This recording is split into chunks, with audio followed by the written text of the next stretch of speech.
दोस्तों सोने खरीदने के लिए आप प्लान कर रहे हैं, आगे में सोना खरीदना है, जैसे आगे में दिवाली आ रहा है, दिवाली धनतेरस आ रहा है, उसमें आपको सोना खरीदने के लिए प्लान किए हैं, तो सोना खरीदने से पहले भारत सरकार का कुछ नियम है, कुछ रूल्स है, और रूल्स को आपको जानना बहुत जरूरी है, नहीं तो आप लॉस में आ सकते हैं। तो आइए, क्या है रूल्स आप सोना खरीदने से पहले, कौन कौन बात का ऊपर, कौन सी बात का ऊपर ध्यान देना चाहिए, क्या नियम है।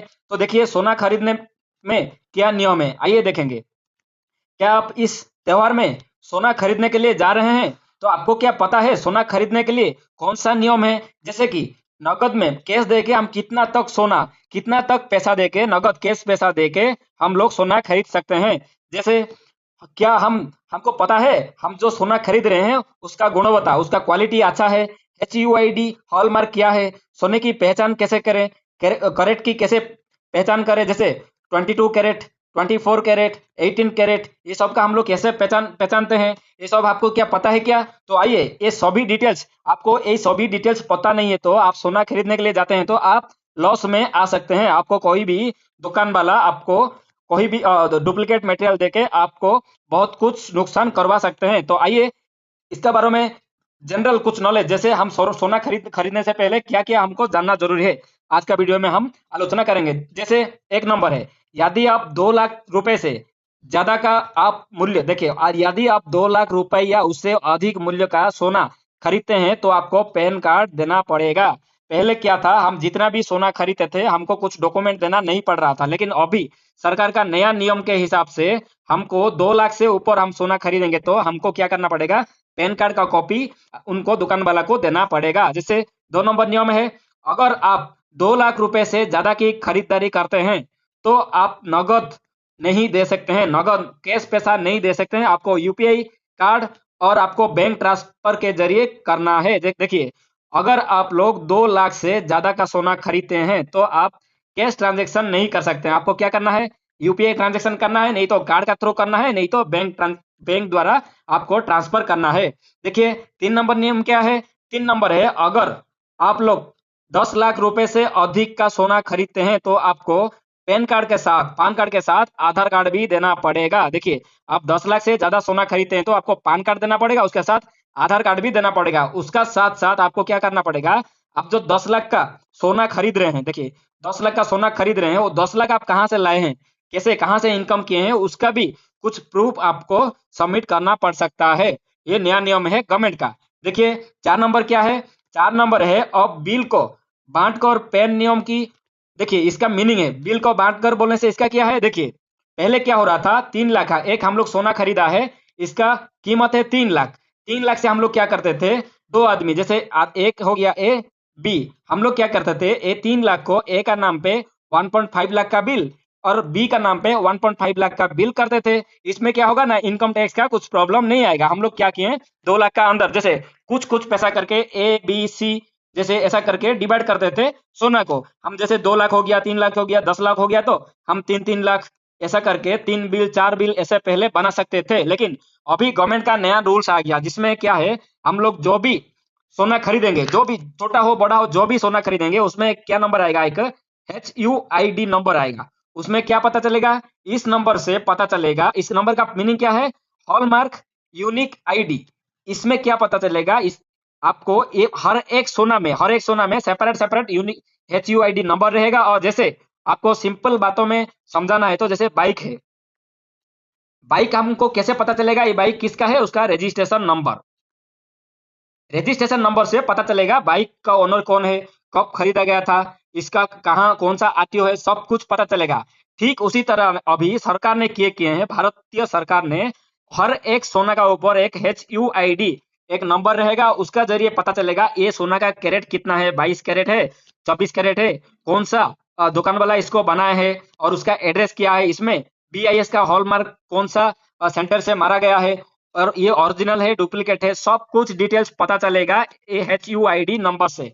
तो आप जब भी सोना खरीदने के लिए जाते हैं तब क्या करना है, HUID नंबर है या नहीं है देखना है। अगर HUID नंबर नहीं है तो वो सोना मत खरीदिए, उसमें आपको लॉस होगा, पता नहीं चलेगा, उसमें डुप्लीकेट भी दे सकते हैं। तो कभी भी आप सोना खरीदेंगे तो उसका पीछे में देखिए, यहाँ पर नहीं तो सोना का पीछे में HUID नंबर रहेगा, ये हॉलमार्क हॉलमार्क नंबर रहेगा, HUID से हॉलमार्क यूनिक आईडी नंबर रहेगा, तभी ही आप सोना को खरीदना चाहिए। देखिए 5 नंबर क्या है? 5 नंबर है सोने की कीमत पर 3% GST देना होता है। कभी भी आप खरीदने के लिए सोना जाएंगे तो सोना जो भी अमाउंट रहेगा, जैसे 1000 का सोना खरीदेंगे तो उसमें 3% GST लगेगा। जैसे और नेक्स्ट को हो गया कि जैसे 6 नंबर, मेकिंग चार्ज का ऊपर 5% GST लगेगा। जो भी सोना आप खरीद रहे हैं उसमें मेकिंग चार्जेस का ऊपर GST क्या लगेगा? 5%। सोना का ऊपर लगेगा 3% और मेकिंग चार्जेस का ऊपर लगेगा 5%। हॉल मार्किंग शुल्क देखिए, हॉल मेकिंग, जैसे हमारा हॉल मेकिंग होता है ना, ये है हॉल मेकिंग।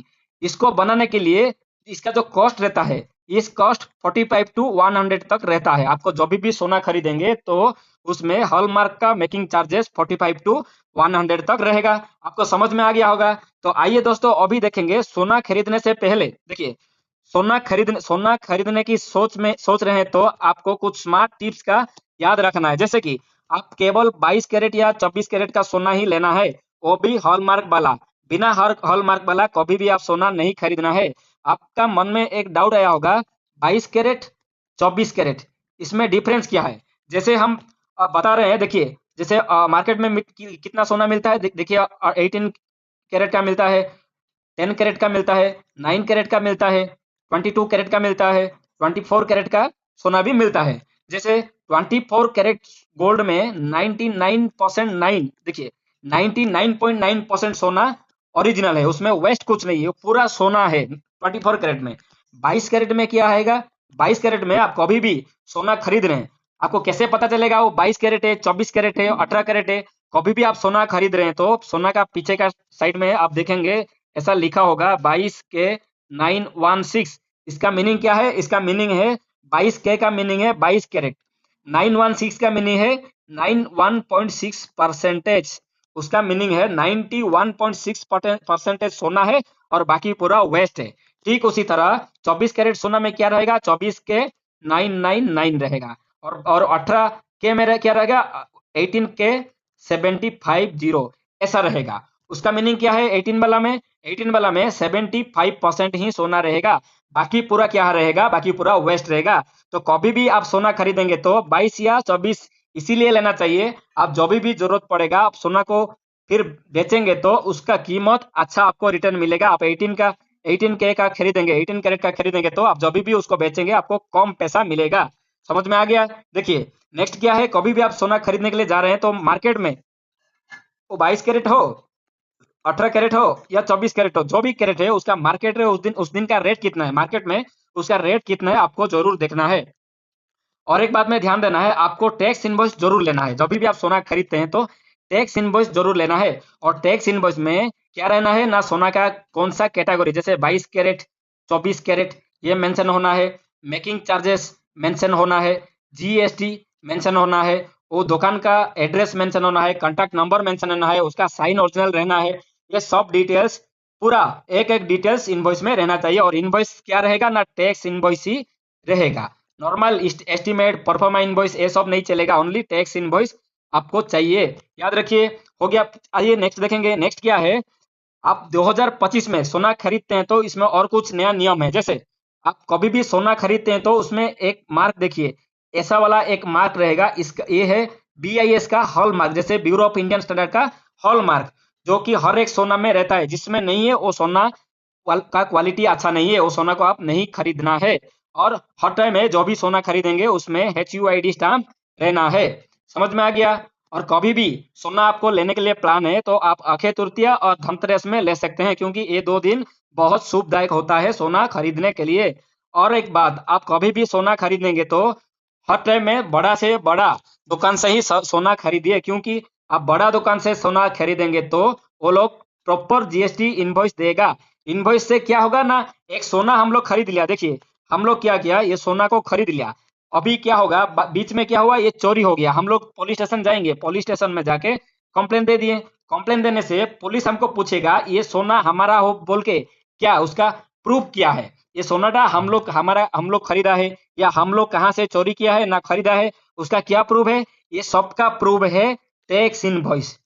क्या है ना, टैक्स इनवॉइस। हमारे पास इनवॉइस है तो अभी हम बोल पाएंगे ये सोना हमारा है। अगर इनवॉइस नहीं है तो अभी हम इस सोना हमारा है ना, हम लोग चोरी करके लाया, इसका प्रमाण नहीं कर पाएंगे। तो दोस्तों, आप कभी भी सोना खरीदेंगे तो इस सभी पॉइंट को आप अच्छी तरह से एक एक करके दुकान में जांच करना है, जैसे आप हम लोग प्रीवियसली बोले हुए हैं।